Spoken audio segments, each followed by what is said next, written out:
Back in June, the FBI Safe Streets Task Force, with the DEA's help, initiated a criminal investigation targeting dangerous individuals with lengthy criminal records who were back out in our neighborhoods trafficking fentanyl, cocaine, crack cocaine, and firearms, many of whom are related to one another.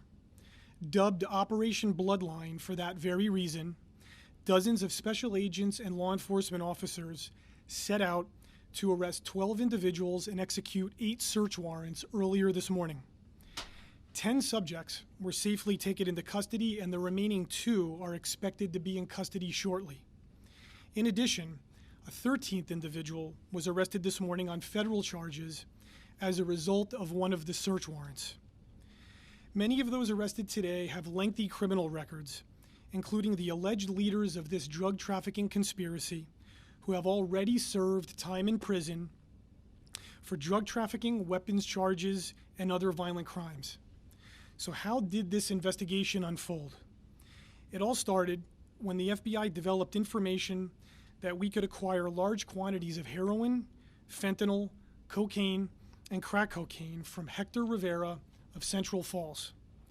However, over the course of doing business, our Safe Streets Task Force determined that Rivera was a drug broker and his principal source of supply was Rafael Farrar. We believe Farrar is responsible for leading a family-based drug trafficking operation out of multiple distribution points in Providence. In fact, the first time we bought fentanyl from him was the very same week he got out of prison. He clearly did not waste any time getting back to business.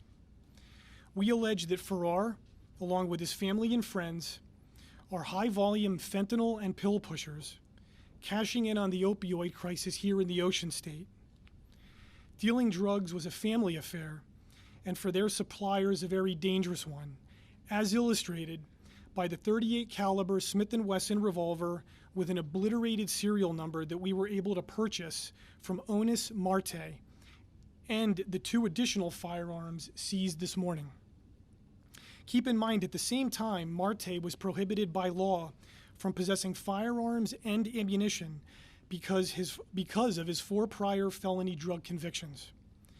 So just how much illegal narcotics were we able to buy over the course of this case?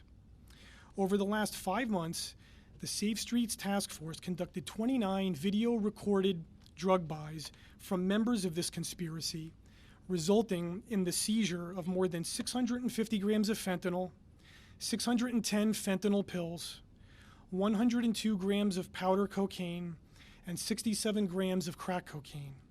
Combined, is worth an estimated street value of approximately $100,000. As if that's not troubling enough, we believe at least 2 of these drug dealers were playing Russian roulette with people's lives, pushing pills that were disguised as the prescription painkiller oxycodone, when in actuality, the pills were fentanyl. It's a bait and switch that often proves fatal. Of the 8 search warrants executed this morning, 7 were executed in Providence, and 1 was executed in Pawtucket.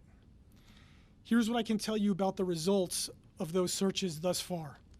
We seized approximately $8,500 in cash, 2 .45 caliber firearms, and 600 grams of fentanyl, along with 20 grams of cocaine, worth an estimated $75,000.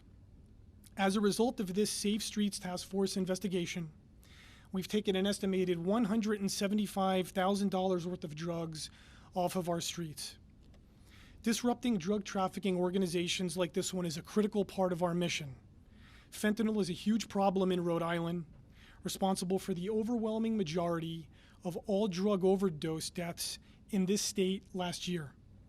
It's unfortunate these dealers who allegedly traffic these deadly drugs don't see the destruction left in their wake. They only see the money they make from pushing and selling. Our Safe Streets Task Force is laser focused on stopping the movement and sale of drugs on our streets while making sure our neighborhoods are also free from illegal firearms.